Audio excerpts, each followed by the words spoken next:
عبید اللہ بن زیاد نے عمر بن سعد بن ابی وقاص کو رے کی حکومت پر نامزد کیا اور فی الحال 4000 فوج دے کر مامور کیا کہ صحرا میں نکل کر تمام راستوں اور سڑکوں کی نگرانی کرواؤ، حسین بن علی کا کھوج لگاؤ کہ وہ کس طرف سے آ رہے ہیں اور کہاں ہیں، اور 1000 آدمی حر بن یزید تمیمی کے سپرد کر کے اس کو بھی گشت و گردوری پر مامور کیا۔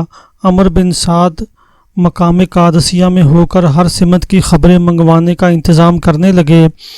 حضرت حسین رضی اللہ تعالیٰ عنہ ایک عجیب شش و پنج کی عالم میں مقام شراف تک پہنچے۔ اس سے آگے بڑھے تو حر بن یزید معا اپنی 1000 فوج کے سامنے آیا۔ حسین رضی اللہ عنہ نے آگے بڑھ کر حر سے کہا کہ میں تم ہی لوگوں کے بلانے سے یہاں آیا ہوں، اگر تم لوگ اپنے عہد و اقرار پر قائم ہو تو میں تمہارے شہر میں داخل ہوں، نہیں تو جس طرف سے آیا ہوں اسی طرف واپس چلا جاؤں گا۔ حر نے کہا کہ ہم کو عبید اللہ بن زیاد کا حکم ہے کہ آپ کے ساتھ رہیں اور آپ کو اس کے سامنے زیر حراست لے چلیں۔ حسین نے کہا کہ یہ ذلت تو ہرگز گوارا نہیں ہو سکتی کہ ابن زیاد کے سامنے گرفتار ہو کر جائیں۔ اس کے بعد انہوں نے واپس ہونے کا ارادہ کیا تو حر نے ابن زیاد کے خوف سے واپس ہونے سے روکا اور واپس کے راستے میں اپنی فوج لے کر کھڑا ہو گیا۔ حسین رضی اللہ عنہ نے وہاں سے شمال کی جانب کوچ کیا اور قادسیہ کے قریب پہنچ گئے۔ وہاں معلوم ہوا کہ عمر بن سعد ایک بڑی فوج کے ساتھ مقیم ہے اور آپ کے پیچھے پیچھے تھا۔ قادسیہ کے قریب پہنچ کر حسین رضی اللہ عنہ وہاں سے لوٹے اور 10 میل چل کر مقام کربلا میں آ کر مقیم ہوئے۔ عمر بن سعد آپ کی خبر سن کر معا فوج روانہ ہوا اور سراغ لیتا ہوا اگلے روز کربلا پہنچ گیا۔ قریب پہنچ کر عمر بن سعد اپنی فوج سے جدا ہو کر آگے آیا اور حسین رضی اللہ عنہ کو آواز دے کر اپنے قریب بلایا۔ سلام علیکم کے بعد ابن سعد نے کہا کہ بے شک آپ یزید کے مقابلے میں زیادہ مستحق خلافت ہیں، لیکن اللہ تعالیٰ کو یہ منظور نہیں کہ آپ کے خاندان میں حکومت و خلافت آئے۔ حضرت علی اور حضرت حسن کے حالات آپ کے سامنے گزر چکے ہیں، آپ اس سلطنت و حکومت کے خیال کو چھوڑ دیں تو بڑی آسانی سے آزاد ہو سکتے ہیں، نہیں تو پھر آپ کی جان کا خطرہ ہے اور ہم لوگ آپ کی گرفتاری پر مامور ہیں۔ حضرت حسین نے فرمایا کہ میں اس وقت 3 باتیں پیش کرتا ہوں، تم ان 3 میں سے جس کو چاہو میرے لیے منظور کر لو۔ اول تو یہ کہ جس طرف سے میں آ رہا ہوں اسی طرف مجھے واپس جانے دو تاکہ میں مکہ مکرمہ میں پہنچ کر عبادت الہی میں مصروف رہوں۔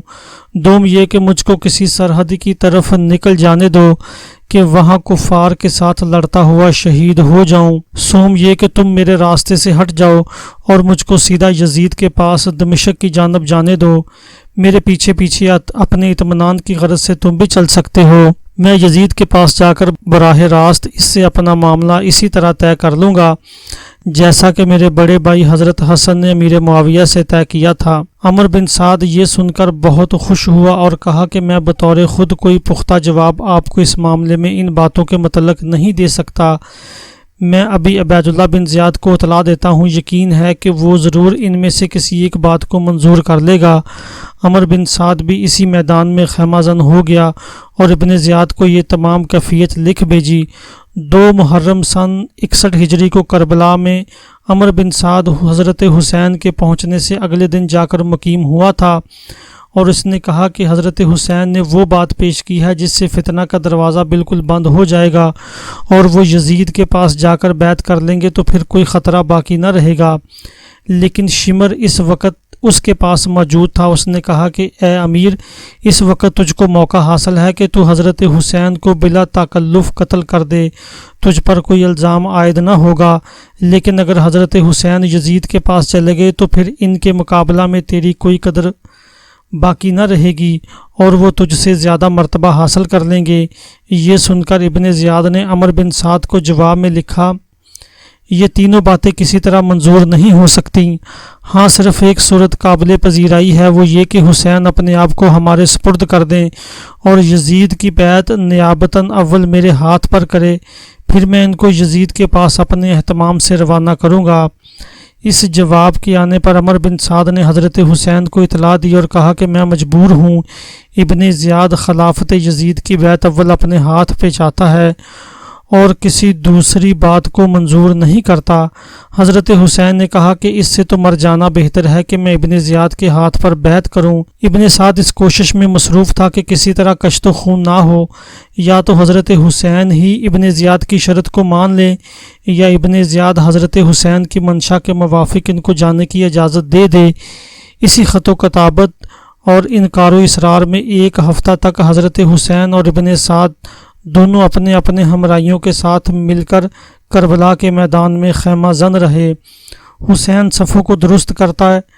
ابن زیاد کے پاس یہ خبر جب پہنچی تو اس کو فکر پیدا ہوئی کہ کہیں ابن سعد حضرت حسین سے سازش نہ کر لے۔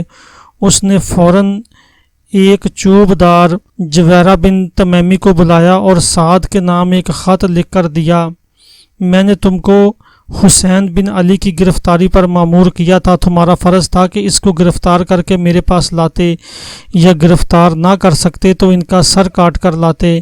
میں نے تم کو یہ حکم نہیں دیا تھا کہ تم ان کی مصاحبت اختیار کر کے دوستانہ تعلقات بڑھاؤ۔ اب تمہارے لیے بہتری یہی ہے کہ فوراً بلا تامل اس خط کو پڑھتے ہی یا تو حسین بن علی کو میرے پاس لاؤ، ورنہ جنگ کر کے ان کا سر کاٹ کر بھیجو۔ اگر ذرا بھی تامل تم سے سرزد ہوا تو میں نے اپنے سراہں کو یہ خط لے کر آ رہا ہے، حکم دیا ہے کہ وہ تم کو گرفتار کر کے میرے پاس پہنچائے، اور لشکر وہی مقیم رہ کر دوسرے سردار کا منتظر رہے جس کو میں تمہاری جگہ مامور کر کے بھیجوں گا۔ جویرہ یہ خط لے کر جمعرات کے دن 9 محرم سن 61 کو ابن سعد کے پاس پہنچا۔ ابن سعد اس وقت اپنے خیمہ میں بیٹھا ہوا تھا۔ خط کو پڑھتے ہی کھڑا ہو گیا اور گھوڑے پر سوار ہو کر لشکر کو تیاری کا حکم دیا، اور جویرہ بن بدر سے کہا کہ تم گواہ رہنا کہ میں نے امیر کا حکم پڑھتے ہی اس کی تعمیل کی ہے۔ پھر صفوف جنگ آراستہ کر کے جویرہ کو ہمراہ لے کر آئے اور حسین کو سامنے بلوا کر کہا کہ امیر ابن زیاد کا یہ حکم آیا ہے کہ اگر میں اس کی تعمیل میں ذرا بھی دیر کروں تو یہ قاصد موجود ہے جس کو حکم دیا گیا ہے کہ فوراً مجھ کو قید کرے۔ حضرت حسین نے کہا کہ مجھ کو کل تک کے لیے اور سوچنے کی مہلت دو۔ ابن سعد نے جویرہ کی طرف دیکھا کہ اس نے کہا کہ کل کچھ دور نہیں ہے، اتنی مہلت دے دینی چاہیے۔ ابن سعد میدان سے واپس آیا اور فوج کو حکم دیا کہ کمر کھول دو، آج کوئی لڑائی نہ ہوگی۔ عبید اللہ بن زیاد نے جویرہ بن بدر کے ہاتھ یہ حکم روانہ کرنے کے بعد سوچا کہ اگر ابن سعد نے سستی کی اور جویرہ نے اس کو قید کر لیا تو فوج بغیر افسر کے رہ کر منتشر ہو جائے گی اور ممکن ہے کہ حضرت حسین ہی سے مل جائے۔ اس صورت میں ضرور دقت و پریشانی کا سامنا ہوگا اور حضرت حسین کو موقع مل جائے گا کہ وہ مکہ کی طرف فرار ہو جائیں اور قابو میں آئے ہوئے نکل جائیں۔ چنانچہ اس نے فوراً شمر کو بلوایا اور کہا کہ میں جویرہ کو بھیج چکا ہوں اور اس کو حکم دے دیا ہے کہ اگر ابن سعد لڑائی میں تعامل کرے تو اس کو گرفتار کر کے لے آئے۔ ابن سعد کی طرف سے مجھ کو منافقت کا شبہ ہے، اگر جویرہ نے ابن سعد کو گرفتار کر لیا تو فوج جو میدان میں پڑی ہوئی ہے سب آوارہ اور ضائع ہو جائے گی۔ میں تجھ سے بہتر اس کام کے لیے دوسرا شخص نہیں پاتا، تو فوراً میدان کربلا کی طرف جا، اور اگر ابن سعد گرفتار ہو چکا ہو تو فوج کی کمان اپنے ہاتھ میں لے اور حسین سے لڑ کر ان کا سر کاٹ کر لا۔ اگر ابن سعد گرفتار نہ ہوا ہو اور لڑائی میں تعامل کر رہا ہو تو فوراً جاتے ہی لڑائی چھیڑ دے اور کام کو جلدی ختم کر دے۔ شمر نے کہا کہ میری ایک شرط ہے، وہ یہ کہ آپ کو معلوم ہے کہ میری بہن ام البنین بنت حرام حضرت علی کی بیوی تھی، جس کے بطن سے حضرت علی کے 4 بیٹے عبداللہ، جعفر، عثمان اور عباس پیدا ہوئے۔ میرے یہ چاروں بانجے بھی اپنے بھائی حسین کے ہمراہ میدان کربلا میں موجود ہیں، آپ ان چاروں کو جان کی امان دے دیں۔ عبید اللہ نے اسی وقت کاغذ منگوا کر چاروں کے لیے امان نامہ لکھ کر اور مہر لگا کر شمر کے سپرد کیا اور اسی وقت اس کو رخصت کر دیا۔ جویرہ رات کے وقت روانہ ہوا تھا۔ جمعرات کے دن صبح لشکر گاہ کربلا میں پہنچ گیا تھا۔ شمر صبح کے وقت روانہ ہوا اور عصر کے وقت پہنچا۔ شمر کے آنے پر تمام کیفیت جو پیش آئی تھی سنا دی۔ شمر نے کہا کہ میں تو ایک لمحہ کی بھی مہلت نہ دوں گا، یا تو اسی وقت لڑائی کے لیے مستعد ہو جاؤ ورنہ لشکر میرے سپرد کر دو۔ ابن سعد اسی وقت سوار ہوا اور شمر کو ہمراہ لے کر حضرت حسین کے پاس آیا اور کہا کہ عبیداللہ بن زیاد نے یہ دوسرا قاصد بھیجا ہے اور مہلت آپ کو بالکل دینا نہیں چاہتا۔ حضرت حسین نے کہا سبحان اللہ، اب مہلت دینے یا نہ دینے کی کیا ضرورت ہے؟ آفتاب تو غروب ہو رہا ہے، کیا رات کے وقت بھی تم لوگ جنگ کو کل کے لیے ملتوی نہ رکھو گے؟ یہ سن کر شمر نے بھی کل صبح تک کا انتظار مناسب سمجھا اور دونوں اپنے لشکرگاہ کو واپس چلے آئے۔